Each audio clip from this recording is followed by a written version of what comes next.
such a hot habanero, you can feel it in your jaw. You say, this never happens to me, this never happens, but you smile while you suffer, so you're lying or wrong. And I'm never happy, but I've never been better. I need to see you sweat, I need to see you.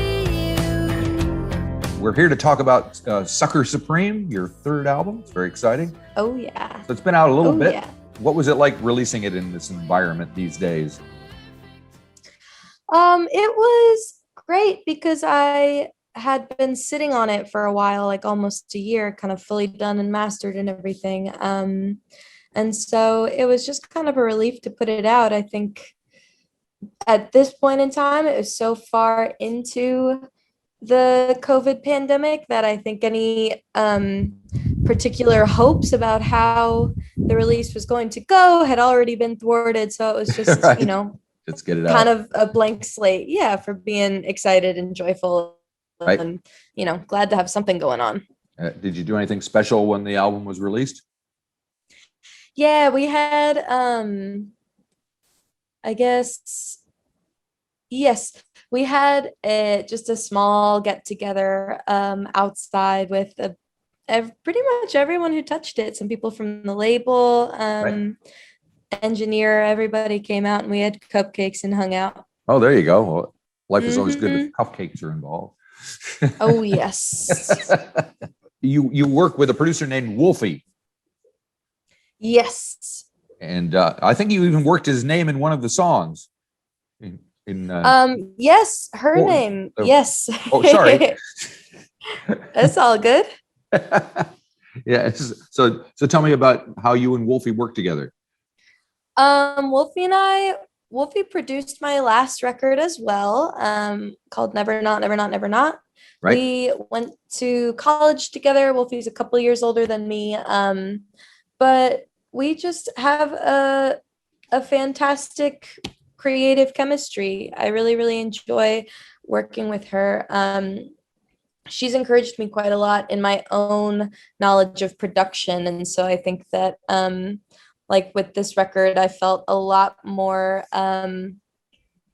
prepared and excited about, like I played a lot more guitar parts on this record and I played Yeah. a lot more synth parts on this record. So I think that it's a kind of musical partnership that has enabled me to extend my own musicality and creativity over my own project, which is awesome. Cool. Now, you mentioned the guitar playing. To me, being a somewhat older guy, it reminds me of kind of 90s guitar playing. And I was wondering if that's stuff that is influenced by you or if you listen to, or maybe not. I don't know. I mean, I am a product of the 90s. I'm sure it's in there. I know that Wolfie in particular was like, went through this phase kind of early on in the recording of the record where she was watching all of the Woodstock 99 footage. Well, I've been hearing about that lately, that there's I think there's been a podcast or some kind of doco or something about how horrible it was. Yeah, it looked pretty terrible, but there were some really great performances. Sure, yeah. But yeah, I don't think I would ever go to a festival at Woodstock. I'm not sure it can be trusted to have a good time. No, But yes, I don't know how much that was intentional. I think some of it is just a little bit that these trends move cyclically in music and then people are listening for them. So like my guitar playing is, I've always got like a chorus pedal on. It's not very 90s, I would say, but Right. I'm one of 3 guitar players on the record, and so everybody else, I'm not sure whether they would claim the 90s or not. all righty. There's 2 topics I wanted to touch on. One is Ambrosia and the other is Amphibians. Sure. Because in my family, for Thanksgiving and stuff, we always have Ambrosia. But living in New Zealand, they have no idea. Anybody is like shocked that we would have some kind of marshmallow whipped cream salad as part of the main meal. So, and you sing about Ambrosia. So tell me about your experience with this. with the salad, as it were. Oh, Ambrosia, dish of the gods, gets covered in Cool Whip, shoved to the back of the fridge, black tank top, middle of autumn, nothing is different, just 'cause you wish that it is. No, I mean, similar in Los Angeles. Both of my parents grew up in the Midwest, and I've got family kind of all over the continental United States. But I was born and raised in Los Angeles, and so, have a lot of close people who have had totally different upbringings than I have and totally different cultural backgrounds. And so a couple of years ago, I just sort of was thinking about the ambrosia salad that I had witnessed at, family Thanksgivings. As you And do. I was like, that was kind of weird. Like, what is the deal with that? And I was Googling it, and it's kind of a mysterious dish. It doesn't really have it. I think that my understanding is that it was basically invented to market the pineapple, which had recently, and pineapple and oranges, which were sort Right. of like these newly imported fruits in the United States, like Right. in the late 1800s. So it's not connected to any kind of cultural heritage except for like a marketing campaign. It's just this extremely American dish that is kind of rootless, and it made me think about myself and my own family heritage and some of the rootlessness that I feel, and I don't know, so that's kind of the emotional part. But I got a little bit obsessed, and I brought it to a couple of friend events and was like making everybody try it. I had to make it myself to go, what is this? But in the song of Ambrosia, you reference Coltrane. Now, correct me if I'm wrong, but I'm assuming you're referring to Alice Coltrane. Oh, yes. Yeah, I'm a big fan of her. Really? Art. And, how did you get into Alice? I don't actually know. That's a really good question. At some point, I just came upon her music on the internet. I'm sure I don't really have a good story of discovering her, but she had founded an ashram in the Santa Monica Mountains that are not too far from where I grew up, which has now burned down after a wildfire a few years back. But similar to kind of the time when I learned of her music existing, I learned about this ashram, and so me and a friend went out there and wandered around, and it was kind of deserted and strange and surreal. And she also she died in a hospital very close to the house where I grew up. So I was just kind of thinking about her, and of course, everybody, when you say Coltrane, a lot of people immediately think of John Coltrane, obviously, but it seems like her legacy is growing, especially since she's passed away and people have discovered her, and suddenly she's kind of rising up as far as, because I've had her come across in several discussions, and people are big fans of hers now. So it's kind of nice to see that that's happening. Definitely. Yeah, I think one of these cult, like a few of her albums are very cult albums, and then also there's all of this music that she recorded at her ashram that has these chanting and these really wild synthesizer sounds that I don't think came out until very recently, like within the past 5 years. And so I think that probably has also introduced a lot of people to her amazing music. Right. Now that covers the Ambrosia. How about the Amphibians? I noticed you mentioned you're feeling amphibious in the song Trim, and then in Habanero, there's a reference to some tadpoles and frogs and all that. So what's happening there? Yeah. Oh, yeah.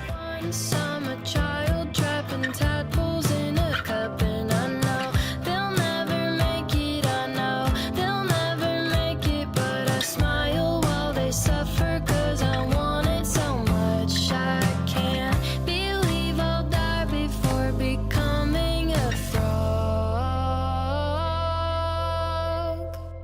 man, I think I've just always loved the amphibians, like since childhood. I had several pet frogs at various points. I think they're very interesting, and I think they're interesting in kind of an identity way when you think about the ability to be in multiple very different environments. That's kind of inspiring.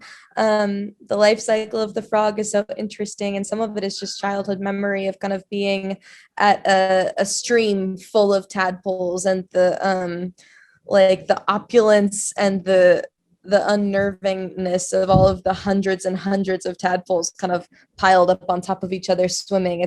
It's an image that's hard to forget if you see that. Yeah, yeah, very cool. And I know most of the songs are written by you on the album, but there is a cover, a song called Arrow that was originally done by a guy named Jeffrey Lewis. So why has that song come to your attention? Time flies like an arrow, baby, in a wheelbarrow, swaying where the wind blows, static on the radio now. Bad seat fireflies, look at how the time flies, baby, in a wheelbarrow, static on the radio. I love the music of Jeffrey Lewis. I think he's really brilliant, a really excellent songwriter. And so his songs have given me a lot in my life. And it's a song that I wanted to cover for a really long time, but never really felt like I knew how to do it right. And then we were going to go on tour in 2019. And I was like, well, we should figure out how to play this song for tour. And we came up with an arrangement, me and the band, that felt really good. And people really responded to it. And every night people would, be trying to get in contact with me going, well, what was that song like that you played? Did you write it? Who wrote it? What's the deal? And so we decided we've got something good and we should record it. Yeah. And when you recorded it, it kind of builds up to this big noisy climax at the end. Can you tell me what's going on there musically, instrumentally? What were you guys up to? Just guitar magic. And then when we recorded it, I added a bunch of like droney synthesizer, white noise, delay nonsense on top. Right. But when it came to arranging the song for the first time, we almost abandoned it. We were working on it and we were trying like a surf thing and we were trying kind of a cowboy thing. And it was like, none of these are really working. And then I was like, Jess, why don't you just like sit down with your pedal board and like play it like a mad scientist? And they did that, and they retuned their guitar so that they could get particular sounds and frequencies out of the strings that they couldn't get in the standard tuning, and they kind of ran with it. And so a lot of that is the guitar player Jess Callan just being a wizard with their gear. Cool. Now I think I read somewhere where the album was recorded in a cabin somewhere. Is that true? Sure. Yes. My parents own a vacation home in June Lake, California, which is up by Mammoth. And so it's very small. It's got 2 really little bedrooms and then like a living room that is also the kitchen. And we pushed all the furniture out of the way and we set up the kitchen table as the recording desk. And we just spent days there making music. It was awesome. Was it a long process to make the album, or did it go fairly quickly? I feel like I always end up doing albums in piecemeal because I never have had one particular recording location. Right. So this was kind of a long process, which is, helpful creatively and kind of fun because by the time you finish the last song on the album, like you're in a completely different place recording. You've learned so much.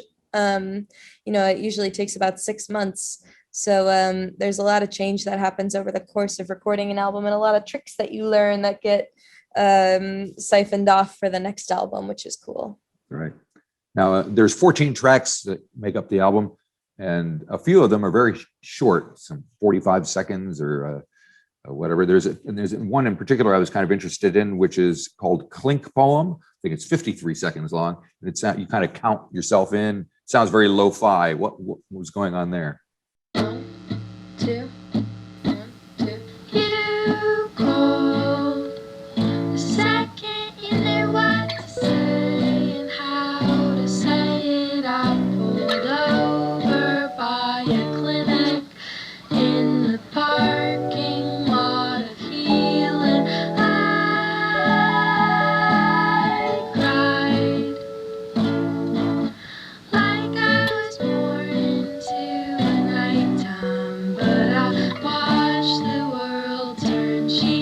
machine, perpetual as sunrise.